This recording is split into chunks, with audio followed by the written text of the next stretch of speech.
नमस्कार दोस्तों, future flame classes में आप सभी का स्वागत है। मैं हूं संजय कुमार। दोस्तों, आज की वीडियो में हम लोग स्फेरिकल मिरर से संबंधित रेडियस ऑफ कर्वेचर आर और साथ में फोकल लेंथ एफ के बीच में रिलेशन को एस्टेब्लिश करेंगे। आइए देखते हैं दोस्तों। Let M N be a concave mirror. मान लेते हैं कि Mn जो है वह एक कॉनकेव मिरर है, ऑन विच जिसके ऊपर the incident ray AB strikes, अर्थात Mn जो कि कॉनकेव मिरर है, इसके ऊपर AB इंसिडेंट रे जो है स्ट्राइक करता है and reflected through the point F, और पॉइंट F से होकर गुजर जाता है, रिफ्लेक्ट हो जाता है। दोस्तों, मैंने आपको बताया था जब भी रिफ्लेक्शन की घटना होता है तो एंगल ऑफ इंसिडेंस I और साथ में एंगल ऑफ रिफ्लेक्शन R का वैल्यू जो होता है इक्वल होता है। कुछ और बातें समझ लेते हैं। जैसे अगर मान लेते हैं कोई सर्कल है और इस सर्कल के सेंटर से एक स्ट्रेट लाइन हम ड्रॉ करते हैं, तो यह स्ट्रेट लाइन परपेंडिकुलर होता है सरकमफ्रेंस पे। और कॉनकेव मिरर भी तो एक स्फीयर का पार्ट है, तो अगर इसके सेंटर से एक स्ट्रेट लाइन ड्रॉ करेंगे तो यह लाइन भी क्या होगा, परपेंडिकुलर होगा। अर्थात जो CB लाइन है यह नॉर्मल का काम करेगा। अब यहां समझते हैं दोस्तों। According to law of reflection के नियम के अनुसार एंगल I जो है वह एंगल R के बराबर होता है।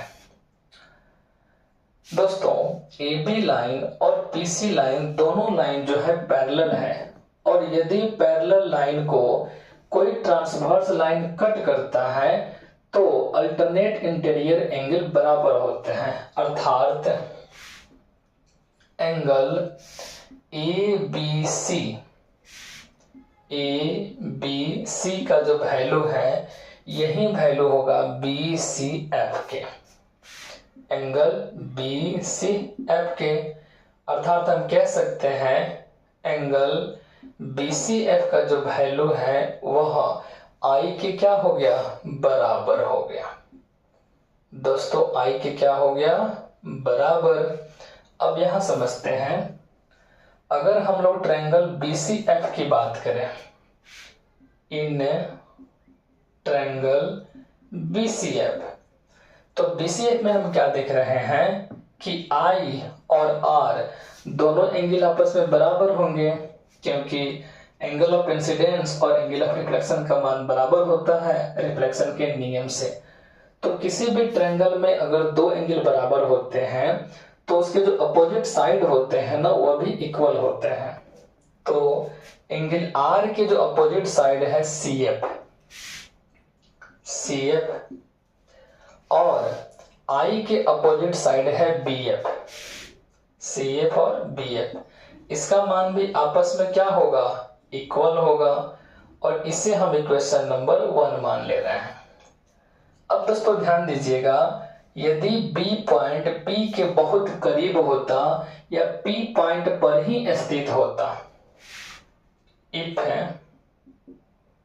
Point B is located very near to point P, यदि B पॉइंट P के नजदीक होता तो उस कंडीशन में BF लाइन जो है PF के क्या हो जाता, बराबर हो जाता। अर्थात BF जो है यह PF के क्या हो जाता, बराबर हो जाता। इसे इक्वेशन नंबर 2 मान ले रहे हैं। अब ध्यान दीजिएगा दोस्तों, BF एक बार तो CF के बराबर है और BF एक बार PF के बराबर है, तो हम लोग 1 और 2 से कह सकते हैं फ्रॉम 1 and 2। देखिए BF बराबर है PF के इक्वेशन 2 से, और BF बराबर CF के इक्वेशन 1 से, अर्थात CF और PF यह आपस में जो है बराबर होंगे। CF और PF आपस में बराबर होंगे।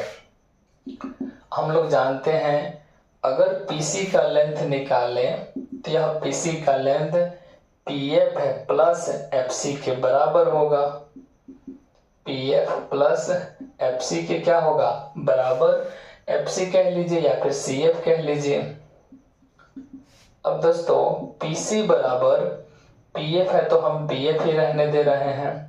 CF भी तो PF के बराबर है। दोस्तों यह CF भी PF के क्या है? बराबर है। आपके सामने यहाँ पे लिख दिए हैं CF PF के क्या है? बराबर।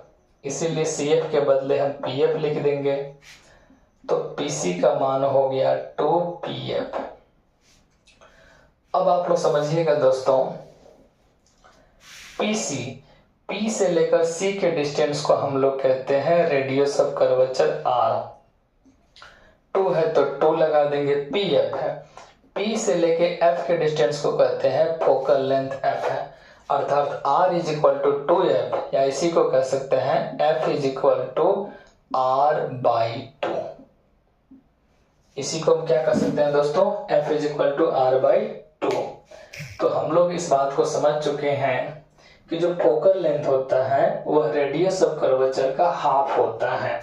आप लोग एक बार इसका स्क्रीनशॉट ले लीजिए और उम्मीद करता हूं कि आप लोगों को समझ में आया होगा। मिलते हैं नेक्स्ट वीडियो में, तब तक के लिए धन्यवाद।